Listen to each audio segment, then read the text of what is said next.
Hello and thank you for joining us. I'm Wilson Stribley. Welcome to part 2 of a special 4-part series on At Issue.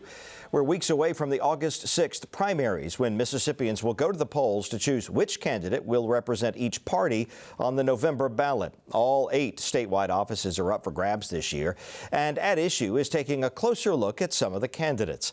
At Issue tonight, we'll hear from Democrats running for governor. There are 8 candidates in the Democratic primary. Attorney General Jim Hood of Houston, Hinds County District Attorney Robert Shuler Smith of Jackson, Valesha P. Williams of Flora, Albert Wilson of Jackson, Robert J. Ray of Meridian, Gregory Wash of Forest, Michael Brown of Lorman, and William Bond Compton Jr. of Meridian. According to public polling, Jim Hood is the most popular Democratic candidate. He has served as Attorney General for Mississippi for 16 years. Campaign finance reports from the Secretary of State's office show Hood also in the lead for the most money raised this year compared to his Democratic opponents. As of July 10th, Hood had raised $1.3 million. He talks about his accomplishments as AG and why it's time for what he calls a cleanup in the state legislature. The greed that I've seen out there at corporate America, we brought back over $200 million in drug overcharge cases back to the state. And so being able to fight for people who can't fight those issues, that's what has been rewarding. And so I've enjoyed that. And I've prosecuted public corruption, but there's a lot of legal corruption that is actually legal because the legislature, they make the laws. And what we're seeing in our legislature is controlled by large corporations who give huge campaign contributions. And then they make away with so-called tax breaks, but they're actually tax giveaways. So the legislature is really giving away our money, our state treasury. The tax cuts together combined that they put together are total about $768 million a year. Our general fund budget is $6 billion a year. Put that in perspective, they've given away a large portion. That's why we can't fix our roads. That's why bridges are falling in. My whole lifetime, I don't recall ever us having this many bridges out in our state. And so, the legislature, we need to clean that up. And as governor, that's one of the 4 things that I'm hoping we're able to do is make them subject to the Open Records Act, like every other city, municipal, county, state officials are subject to it. And you can see who's whining and dining them and who's sending them bills to introduce, and then see who gives them campaign contributions. We should stop them from taking money during the legislative session from campaign contributions. There are about 3 issues that I think the votes are in the legislature already. If we send the same group back, and one of them is a road bill, the votes were there. That's about 8,000 jobs, and when working people are swinging hammers, that's the way you boost your economy. Our economy in our state is one of the worst in the nation, and our growth rate has been about 2% since '09. Tennessee's grown at a rate of 22%. Arkansas at 14, Alabama at about 10. So I think we can get our economy moving by having a road bill. Second is healthcare, expanding healthcare. That's $1 billion a year we're turning down from the federal government. I think the votes are in the legislature certainly to pass that. You see, that's 10,000 jobs, working people, building clinics in the Delta and different places. And the best paying jobs in rural 2-lane road towns like I'm from are in a medical clinic or physical therapist office or whatever. And so it would really have a huge impact on our state and our economy. And on education, we have a lot that we need to do on education. And one of them, if we could just do the one thing to have preschool for every kid in the state. We'd have to start with just 4K, just four-year-olds, but it's so important from age 2 to 5 for someone just to read to a child. That exponentially increases their vocabulary. Early childhood education is a really important issue to me, as well as teacher pay.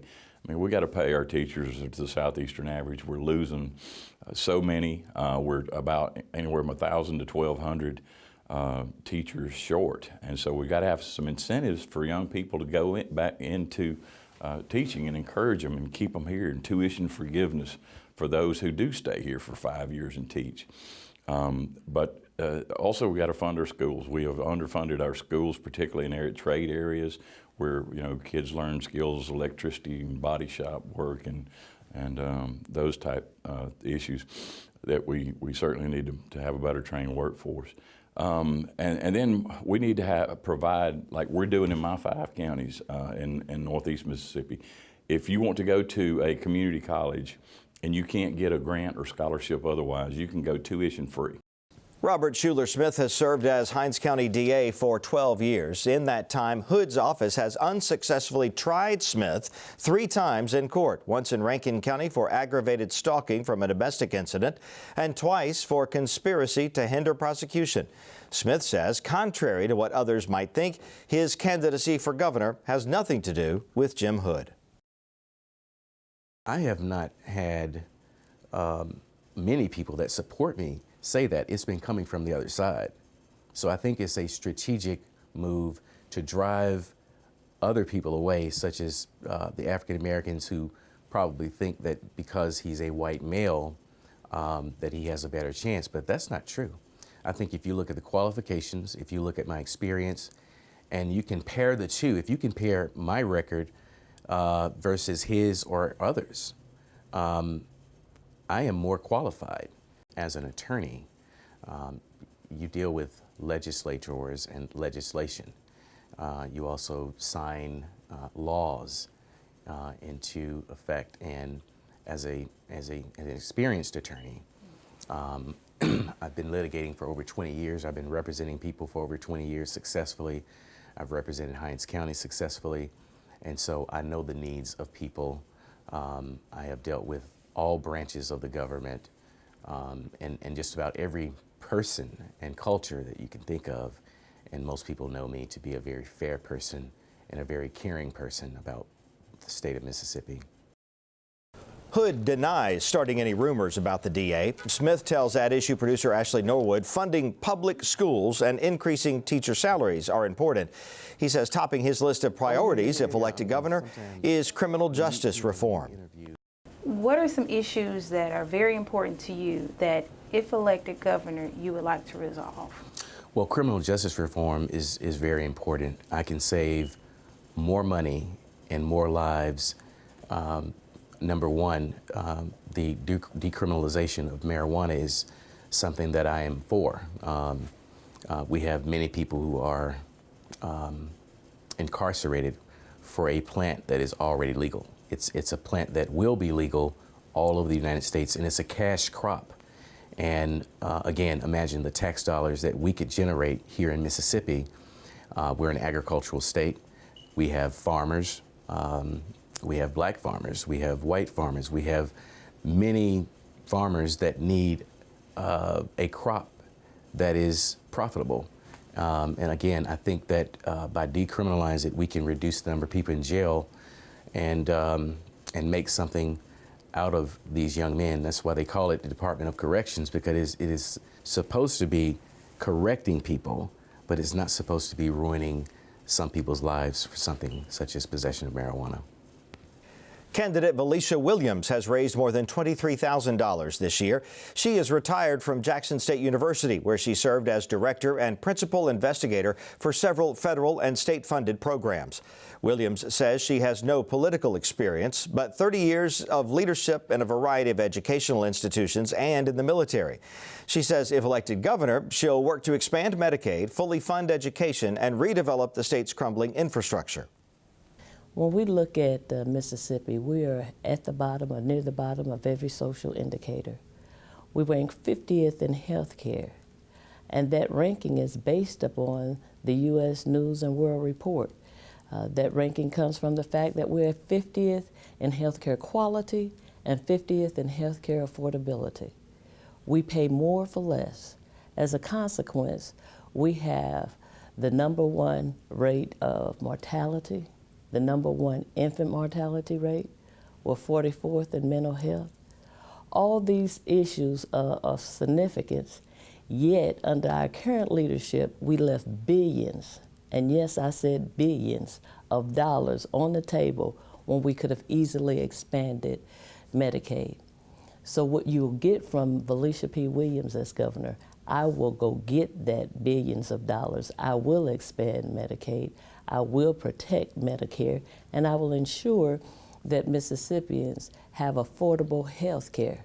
I believe we have a moral obligation to do such, and I will be working to ensure that. When we think about our educational system, we are 46 in education. We're 49th in college readiness. We are not preparing our young people for a globally advanced and technology advanced society.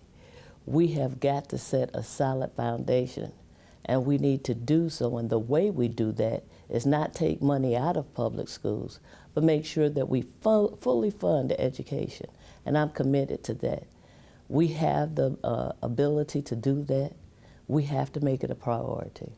And we have to also make sure that our educational system is set that when young people choose to go to college or choose to have a career in other areas, that they're prepared. We need to make sure that we're preparing them for the industries to come and not for the jobs that have passed. So I'm committed to doing that, and our educational higher level has to be affordable. As I listen to the story of young people all over this state, knowing that the debt that they incur for college, and some are paying the debt and don't have a degree. And so those are the things we have to bring correction to. Our infrastructure, we can see it crumbling before our eyes.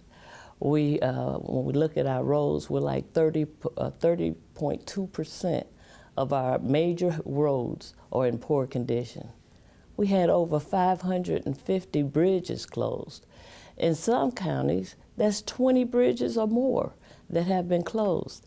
The impact that has on a community to have to reroute and go around is devastating. And so we have to make sure that we maintain our infrastructure. Many of the problems we face are based upon the fact that we failed to do maintenance. The simple things have now become big things. And so we can correct that. We have to ensure that we build our infrastructure. But it doesn't stop there, because infrastructure deals with so much more. Our water, it deals with our communication, it deals with our transportation systems. We're 49th in public transportation because our public transportation doesn't exist or is poor. And when we think about our communication system, we're almost like a third world country when it comes to fast internet capabilities. We have got to make sure that if we want to be competitive, if we want our citizens to have quality of life, we've got to take care of our infrastructure. William Compton of Meridian was unavailable for a sit-down interview with At Issue.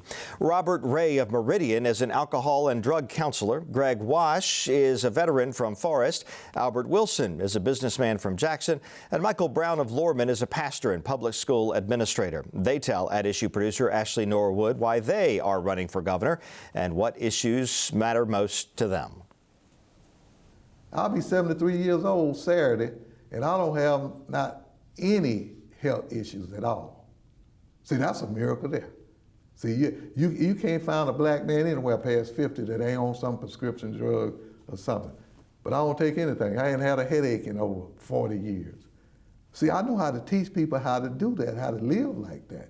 And that's why I was telling them that you need to have some tools before you run out there and say you want to be governor. Otherwise, you're just going to be doing like Phil Bryant and probably Tate Reed, just be sitting up in the office, sign a bill here and there every now and then. But the people still are suffering. See, if you're going to be the governor of the people, you're going to be the head of the state, you have to look at these poor, suffering people and know how to heal them. So would you say your primary focus for your campaign is about health and health care and mental health? And Yes, it is, because that's where people become happy. It's not money. You know, all these people down here that have money, they'll spend their life and all their help making the money and riches. Then they'll have to spend all the money trying to stay alive, trying to get well, trying to get free from all these debilitating diseases and killer diseases. See? But if you got your mental health and you got your physical health, you're going to be happy. It's nothing better than that.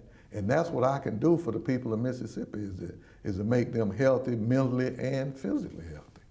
Once the people know that my process is the best way to go, and I'm doing a lot of my stuff on the internet. I'm putting a lot of my videos out there on the internet so people will know what I'm going to do for them if I become the governor. And I'm telling them what the other candidates can't do and don't know how to do. And then after a while, they'll begin to think, well, what's the best thing for me? You know, I got my grandkids and my great-grandkids getting ready to come up. Right now, they say all of the 3-year-olds in Mississippi, when they get working, it won't be in a job. See, my process, when I train my millennials, which is some college students, 25, I can't train but 25, but they will go into the prison system and fix that. That'll save the citizens of Mississippi hundreds of millions of dollars. And you can put that other place. You can put that as the teachers pay. The teachers, I mean, they got the worst job in Mississippi and they paid less than anybody. But see, when I get in there, I'm gonna go out, my millennials will go out in the world and bring these billion-dollar companies here. Because see, we got the best weather, we got the best land. All we gotta do is have the best workers. And see, with my process, we can train professional workers. I'm running for governor because I don't like the way things are going in this country and in this state. And I think I can make a difference. I've been studying all my life. I'm self-educated. And I'm close to God. He gives me insight. And I don't like the way things going. And all my life I've been complaining, so I'm going to stop complaining and start doing something myself. What are some of the things that that you don't like? Well, You're concerned about? This country, well, we the people, we don't do our civic duty, and the politicians, they get in office and they do anything they want to do, and we let them get away with it. This country don't belong, and this state don't belong to the Republicans or the Democrat or no political party. It belongs to the people. We go overseas, we help other countries and build their country up. Our roads is a mess. Jackson is the capital city, like a war zone. Our 911 system is a mess. We don't have health care. We paying the Republicans and the politicians, they got the best government health care, and we paying for it, and they blocking ours, and we paying their salary. I don't like that. And they lock up a lot of people in this country more than any other country, and there are more black people, young boys and girls locked up than any race. I want to stop the death penalty because it is immoral, and the United States is the only industrialized country to have the death penalty. And they execute more blacks than any other race in the federal prisons, state, and military prisons. And it is wrong. And I want to run for office, and I want to give every Mississippian a $5,000 stimulus package because it's our money. I want to raise the minimum wage. I want to raise teachers' pay and retired teachers' pay, and state employees and the retired state employees. I want to give law enforcement a pay raise, raise unemployment, fix our roads and our railroads and bridges, and fully fund our schools. And I want to help Jackson, Mississippi, because it is the capital city. And these politicians move these buildings to Rankin County and Madison County to get all the money, and they ain't even paying Jackson. But water bills and rent space, they ain't even paying Jackson. And they just doing Jackson like a dog, and it is the capital city. So I want to run for office and make a difference. I don't care what race or color you are. It is the people's country, the people's state. I want to take the people's money and return the power back to the people. I am a person who loves Mississippi, and I know my expertise in business, my expertise in dealing with people and working with people can really do our state well in moving us past some of the things that's hindering us for so many years. Normally you see a lot of politicians or elected officials that decide to run, like they move up the ladder. So this is different. Tell me why you want to run for governor, or why are you running for governor? I'm running because the real issues with people in Mississippi is not being addressed. And a lot of times these career politicians, they're just really mustering towards the base. and they're passing laws and legislation just for the people who donated in their campaign. And the people that voted for them, we are left behind because they're not passing legislation that's improving our quality of life. And they're passing laws that making it harder for the low income or the middle-aged person, income people to live. And government should work for all, not just for those economically advanced people. Talk about some areas that you've seen sort of crumble over the years that you think as governor you would like to resolve. One area is not crumble because we've never been there. It's economic development. I graduated Jackson State 35 or so years ago, and there was no jobs left for me when I left with a degree. And I had to move to Illinois and then to Georgia and then Illinois just to get a high-paying job or getting a job in my field or my area of expertise versus working at Kmart, Walmart, one of the stores. And that's 30-some years ago. My daughter graduated from University of Southern, USM, 2 years ago. And sadly, she had to move to Dallas also because she's facing the same opportunity, same problem. There's no job. You get a degree, but there's no opportunities. And that's something, sadly, that we need to address. We need to keep our graduates in Mississippi. I spent all this money educating my daughter, and like a lot of parents do. And that talent can really be used right here in Mississippi versus Georgia and other Texas and other places getting it. So because they're the future, and when we're stuck with the same people running our city and the same workers here, and it's just the cost of living, the quality of living need to be improved. So that's one example we're referencing to that growth is not taking place. Mm-hmm. And that's an issue that many people are speaking out about. So what do you think, with your experience so far as a businessman, as the owner of a community center as large as this, what can be done? What can you do? We got to be in relationships. We got to be in a relationship with people who has money, has opportunities. Nissan cannot be the only major player in Mississippi. There are other companies that I will be building a relationship to get them to come to Mississippi. Any political experience? No political experience, but I think that's working for the best for me. Why do you say that?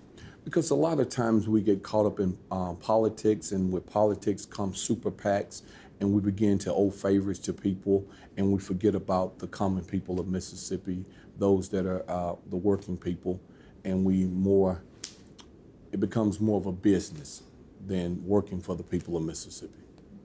So tell me, why are you running for governor? First and foremost, I'm running for governor because of my love for the great state of Mississippi, my love for the people of Mississippi, and of course, I want to be an advocate for public education. I want to be an advocate for a healthy Mississippi. And when I say a healthy Mississippi, I'm talking about physically healthy as well as mentally healthy. We're losing a lot of pastors, we're losing a lot of police officers to suicide, and that must be addressed. Of course, I'm also running for governor because I think that we should take our agriculture to a global market. Mississippi has something great to offer, from cattle to catfish. It needs to go to a global market. We're going to have to do something to retain highly qualified teachers in the state of Mississippi.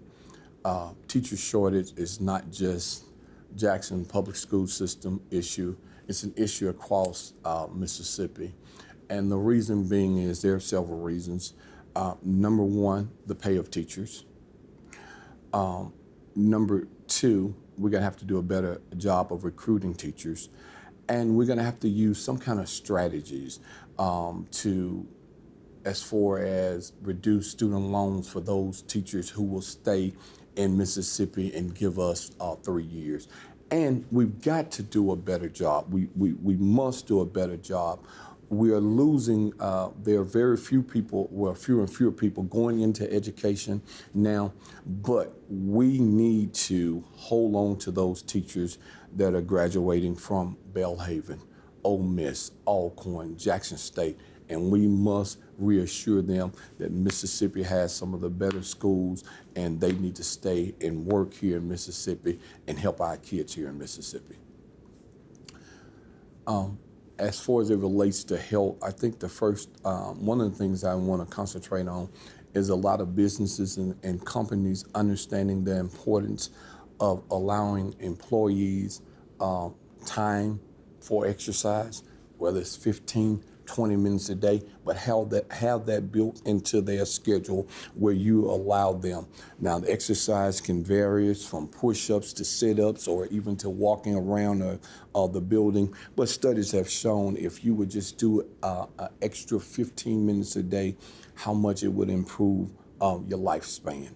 So those are some of the things that I want to address, and I think that we really need to address. And work can be tedious sometimes. I think companies are going to have to start also just giving mental health days, just a day off. Hey, what do you do? I'm telling you to take the day off. What do I want you to do? I want you to do nothing. Because what we have to understand, a better person means a better person working for that company. Once again, the primaries are August 6th. We are out of time. Don't forget you can watch this program plus more from the candidates on our election website, mpbonline.org/election. It's MPB's new online platform for Mississippians to gain insight about all the candidates running for office. We invite you to tune in to At Issue next Friday night when we will hear from Republican candidates running for governor. We thank you for joining us. Have a good night.